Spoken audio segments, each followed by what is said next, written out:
Actor politician and Tamil Nadu Chief Minister Vijay's TVK sailed through that floor test in the State Legislative Assembly, securing the support of 144 MLAs, going comfortably past the majority mark. மாண்புமிகு முதலமைச்சர் அவர்களின் தீர்மானம் நிறைவேறியது, வெற்றி பெற்றது. மாண்புமிகு முதலமைச்சர் அவர்களின் தீர்மானம் வெற்றி பெற்றது என பேரவைக்கு அறிவிக்கிறேன்.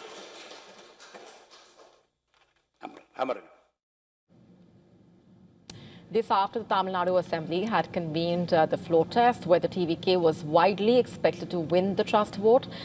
However, all eyes were on the numbers game, as Vijay's TVK had support of 120 MLAs to sail past the floor test, but the final figure of 144 indicating that the TVK received support from outside its current alliance partners.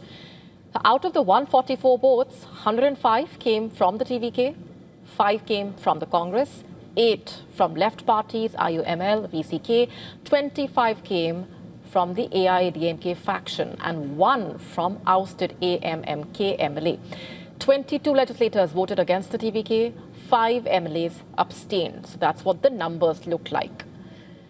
The DMK MLAs also did not participate in the vote, as nearly 60 of them walked out of the assembly ahead of the trust vote.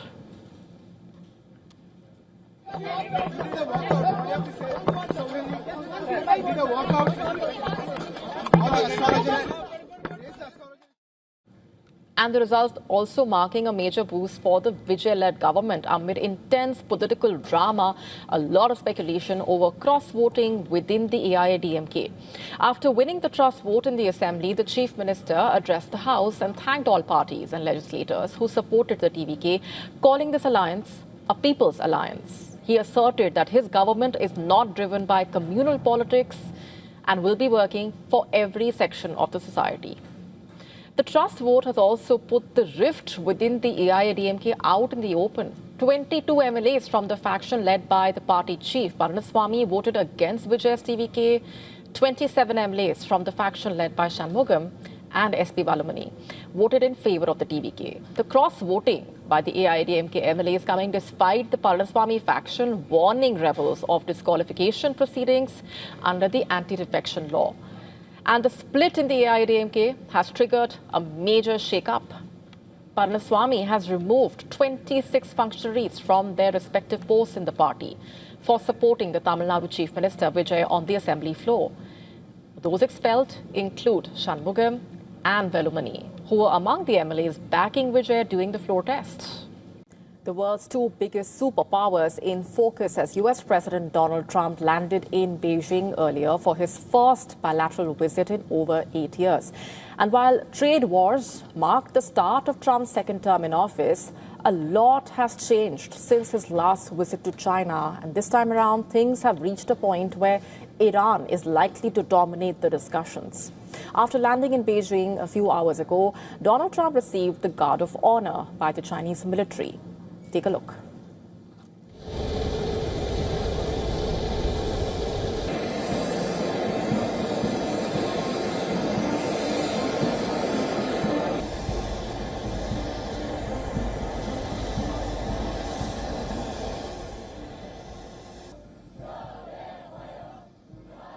And upon his arrival, he was greeted on the tarmac by China's vice president, among other officials. And the US president also witnessed that cultural performance by close to 300 Chinese youths. He is accompanied by top officials like the US Secretary of State, the US Secretary of War, and also top CEOs, including Elon Musk and Tim Cook.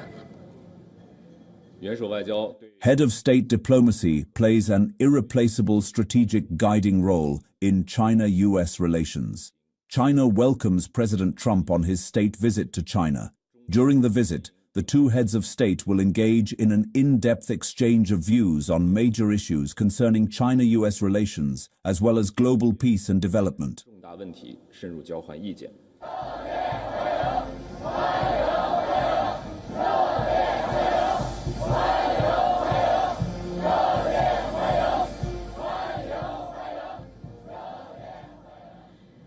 And the US president has a busy schedule lined up ahead with a bilateral meeting with Xi Jinping and a banquet on Thursday.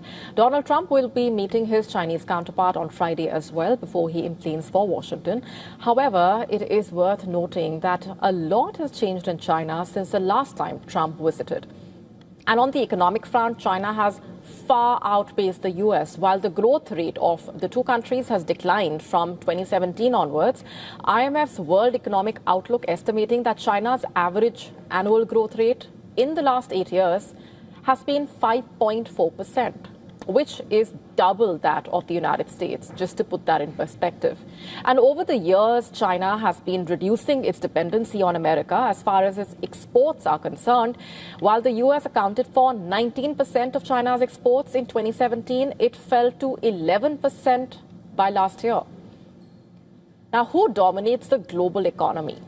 China upstaged the US in that race as well. It has the biggest share of the world GDP, with its contribution rising from 13% in 2017 to nearly 20% in 2026, a big jump.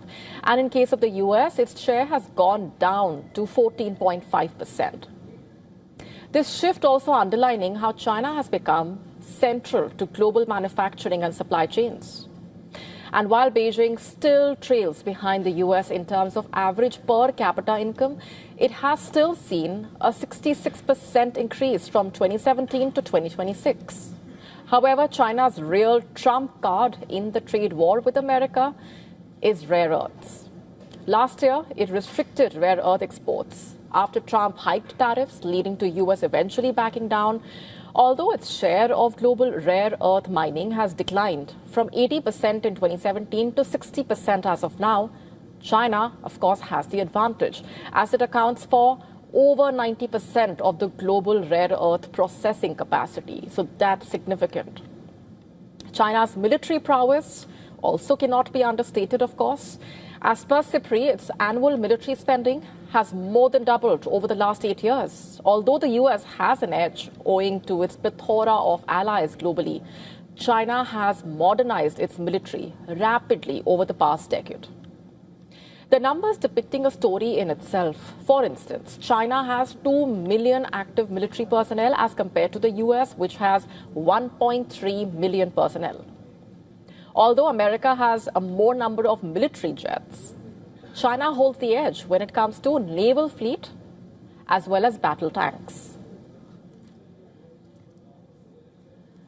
And let's also talk about what really has changed dramatically. China's consolidation of power and Xi Jinping's consolidation of power in China. Back in 2017, he was serving in his first term as president.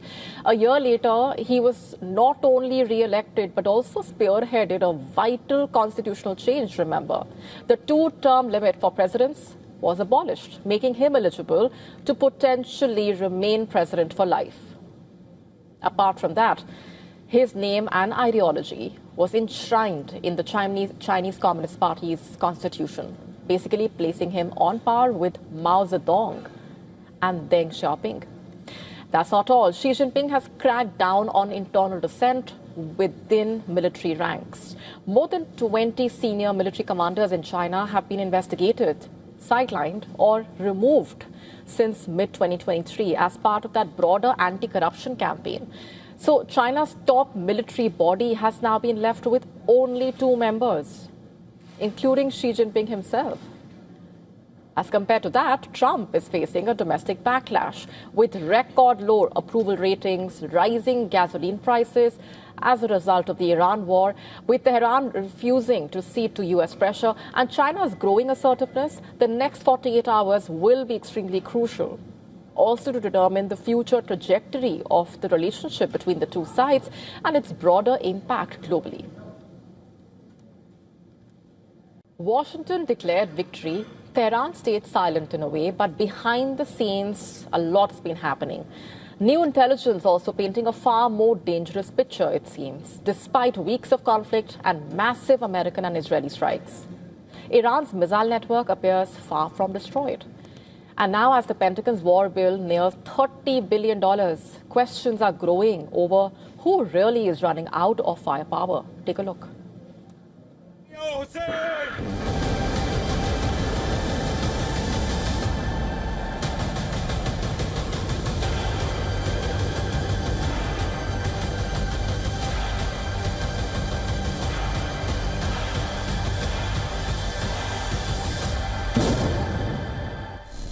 We'll win it one way or the other. We'll win it peacefully or otherwise. Their Navy's gone, their Air Force is gone, every single element of their war machine is gone. That's US President Donald Trump claiming Iranian military is destroyed. A claim made repeatedly by the Trump administration. But secret American intelligence assessments are now telling a different story. According to new reports, Iran still retains operational access to 30 of its 33 missile facilities positioned along the Strait of Hormuz, one of the world's most critical energy choke points. The findings suggest Tehran's strategic missile network remains largely intact despite repeated American strikes. That changes the entire narrative, because throughout the conflict, Washington projected overwhelming military dominance while insisting Iran's offensive capabilities had been severely crippled. Now, intelligence officials reportedly believe that Iran preserved much of its missile infrastructure by dispersing launch systems, hardening underground facilities, and relocating assets before major attacks. And the cost to America has been enormous. According to financial estimates emerging in Washington, Pentagon's Iran war expenses are now approaching $30 billion. So at the time of testimony in front of the ask, it was $25 billion. But the Joint Staff Team and the Comptroller Team are constantly looking at that estimate. And so now we think it's closer to 29. That's because of updated repair and replacement of equipment costs, and also just general operational costs to keep people in theater. American missile reserves are facing growing pressure after weeks of heavy use across the Gulf. Some advanced interceptor systems may take years to fully replenish. Defense factories are already struggling to match wartime demand. On the ground, the calculus is stark. With Iran's missiles intact, conflict scenarios widen. Maritime lanes near Hormuz remain vulnerable to strikes. Regional partners brace for escalation. For the United States, the war's ledger grows heavier. For now, the tape and the truth lie in different registers. The Gulf shapes strategy, spending, and the fragile peace that holds at the edge of a broader flame. Bureau Report, WION World is One. To stay up to speed with the latest news, download the WION app and subscribe to our YouTube channel.